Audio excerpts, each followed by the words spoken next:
Psychology, Two Girls, One Mic, where we discuss famous psychology experiments and ideas and discuss them in simple terms. I'm Harper. And I'm Lulu. Today we're going to be discussing the Stanford prison experiment, as well as our opinions on it. The Stanford prison experiment was created by Philip Zimbardoa and began in August of 1971 by a series of advertisements put up at Stanford University that were about a quote-unquote psychological study of prison life. Seems suspicious. Where more than 70 young men responded. The experimenters selected 24 applicants who were judged to be physically and mentally healthy. Keep that in mind. The subjects were paid $15 a day and were randomly divided into equal numbers of guards and prisoners. So 12 guards and 12 prisoners. The plan was for the experiment to last 2 weeks, but was terminated on the 6th day for reasons that we will further discuss. The prisoners got randomly arrested in public, which caused an initial stage of shock, and they were transported to the prison, which was actually in the basement of Jordan Hall, or the psychology building. Wait, so they got arrested in front of all their neighbors and everyone, and they thought it was real? Yes. Okay, wow. Instead of using their own names, the prisoners were assigned numbers, which was a way to dehumanize them. The prisoners were also strip searched, sprayed with disinfectant spray, given a smock and a cap to wear with no underclothes, and a heavy chain was bolted to their right ankle. On the other hand, the guards were given no training and were allowed to make up their own rules. Okay, this kind of sounds crazy. What is even the goal of this experiment? Well, the two main questions that were asked were, what happens when you put good people in an evil place, and does humanity win over evil, or does evil triumph? They wanted to measure the effect of role-playing, labeling, and social expectations on behavior over a period of 2 weeks. What later occurs is abuse causes a lot of prisoners to leave this experiment. Multiple prisoners leave because they began to have an emotional breakdown in response to increased abuse from guards. Some prisoners began to rebel and cause trouble. This causes the guards to no longer see this as an experiment, but now, after the rebellion, they see the prisoners as troublemakers out to get them. This is the new social norm for them. In response to this, the guards become much stricter and way more controlling in every aspect of the prisoners' daily life. Students can no longer even use the bathroom past 10 p.m., now being forced to defecate and urinate in a bucket in the cell. You mean the guards wouldn't even let them use the bathroom? Yeah, and sometimes they wouldn't even let them empty the bucket after. It'd stay in the cell for multiple days, full of all the prisoners. Wow, yeah. Torturing soon became the social norm among guards, sadly. They then, the guards realized that they had to get smarter than the prisoners. So they gave the prisoners least involved in an earlier rebellion a privilege cell, and they got their clothes back and could wash themselves and brush their teeth. They also got special food, and they got to eat in front of the prisoners that were being punished for the rebellion, and they were being punished by giving them no food. The effect was to create group polarization among prisoners. Did it work? Sadly, it did. After a half a day of this treatment, the guards then took some of the good prisoners and put them into the bad cells, and took some of the bad prisoners and put them into the good cells, thoroughly confusing all prisoners. Some of the prisoners who were the ringleaders in the rebellion now thought the prisoners from the privileged cell must be informers, and suddenly the prisoners became very distrustful of one another. Not good. Overall, there were 3 types of guards in this scenario. First were the tough but fair guards who followed prisoner rules. Second were the good guys, altruistic men who did little favors for the prisoners and never punished them. And finally, about a third of the guards were hostile, arbitrary, and inventive in their form of prisoner humiliation. These guards appeared to thoroughly enjoy the power they wielded and showed major signs of aggression. Yet, none of the preliminary personality tests were able to predict this behavior. Common abuse and punishment methods that guards would use were push-ups, and they would have to do it anytime they broke any rules or the guards said so. Often, while doing these push-ups, the guards would step on the prisoner's back while they did push-ups, or also to create more disunity among prisoners, they would make other prisoners step on their fellow inmates' back while they're doing these push-ups. Prisoners were also commonly rudely awakened at night and forced to do a roll call, referring to them by their prisoner numbers, and often multiple times a night.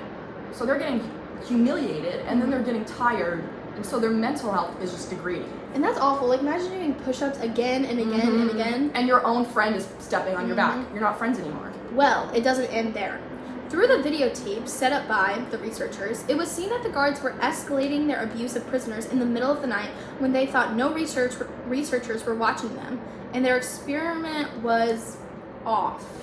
Their boredom was driven them to even more pornographic and degrading abuse of the prisoners. The type of abuse indicates sexual, physical, and mental abuse. Researchers realized that they had created a situation in which prisoners were withdrawing and behaving in pathological ways, and in which some of the guards were behaving sadistically. Even the quote-unquote good guards felt helpless to intervene, and none of the guards quit while the study was in progress.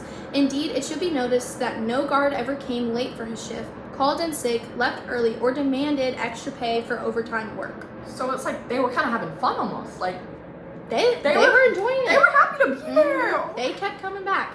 Were there any like side effects because of this? There were side effects. Over the course of the experiment, some of the guards became tyrannical. A number of prisoners became depressed and disoriented. One prisoner developed a Psychosomatic rash in response to his parole being denied. also was De-individuation, which caused the perceived loss of individually on both sides of prisoners and guards. yes, you could see all of them were just conforming. Like even the guards, they're like, oh, I don't need overtime work because I don't see these prisoners as people, so I can punish them. Mhm. They definitely, because I don't think these guards would have done it to their friends or family members. It's the fact that they were prisoners. Yeah, Like, they're not actually evil, but the guards came together. It's a perceived loss of individuality. yeah, man, yeah, horrid. Like the guards were like, oh, I have to abuse them because it's my job.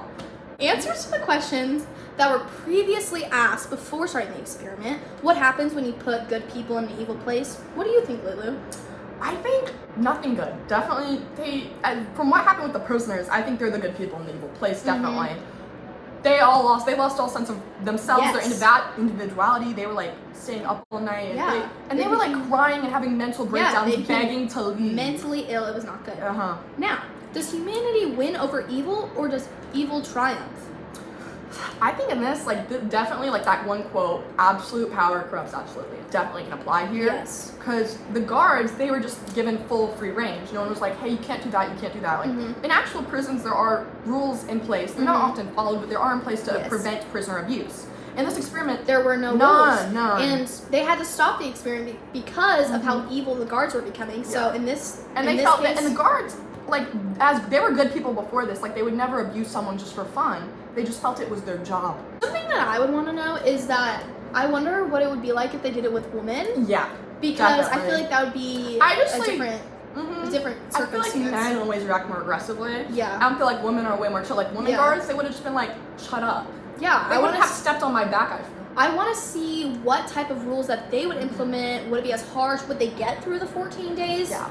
I want to know. My question is, like, throughout this experiment, rather than just observing the prisoners, like researchers should, they reacted often to the prisoners' antics. Like, there was even one, supposedly there was going to be like a break-in, and they moved all the prisoners to a whole nother cell, which wouldn't happen in an actual prison. You would just watch the break-in occur, and and it wasn't the guards that moved them, it was the actual researchers themselves. It would have made sense maybe if the guards did it, because then, again, no Yeah. interference. But the researchers intervened in their own experiment. Exactly. So I'm like, It kind of doesn't. does that affect the results? Yes. I think yes. Also, if they kept going, would people have died, or would it have been so much worse? Would it have been better? What would have happened? No, I don't think anything good for sure. Thank God they nothing stopped good. it. Nothing good. And then finally, like, is the lack of racial diversity affecting this experiment? Because people of the same race tend to create more solidarity. And at least in prison, from what I'm aware of, and this could be fault in movies at least, like, they're all different races. There's not just white people in a prison. Yeah. In this one, there's only white people in this prison. I definitely think it would have been less solidarity, even though they kind of already weren't. Yeah, in the beginning they kind of did have solidarity, but then they started getting punished like in psychological ways to create disunity among them. But I think it was interesting that the prisoners who respected the guards ended up being the only ones who stayed mentally sane. Yeah, the ones who like showed like a great respect for authoritarianism, they were like, oh, it makes sense they're doing this because it's their job. Some might look at this experiment and wonder how this would relate to our lives. Yeah, how But- this can be applied. I think that it can relate to our lives because we might get placed in positions where we have no control or no power. And even though this experiment is kind of flawed, it can be an example of what Happens. Yeah. Again, absolute power corrupts absolutely. And there's so many places in the world where, like, university, politics, jobs, where you're Day gonna to have day. like a boss who's gonna have complete authority over you, and you're gonna be at risk for suffering an abuse of power. Yeah, there's abuse of power happening all the time, and Not just in prison. not just in prison, and that should be studied as well. Like, how does abuse of power occur? What starts it? And yeah, Yeah. like what inspires that to occur? And finally, how did this get approved? How was this okay. How did they explain it? They must have explained it really well. Yes. They were like, we promise it's gonna be like fun, like the prisoner, it's gonna be a little role play. Philip Zimbardoa, he convinced people. I mean, he also had like a 20-year-old wife. He dated his own He student. dated his own So he's a convincing guy. The question to leave you all with, how can we prevent power from corrupting us? Because we're all gonna, maybe one day we'll be the guards. Yes. Let's try not to be the sadistic Yes. ones. Thank you for listening. I'm Harper. And I'm Lulu. And this is Two Girls, One Mic. The pick and roll on the stage, she has to go mo. Boom, boom, boom. I don't know.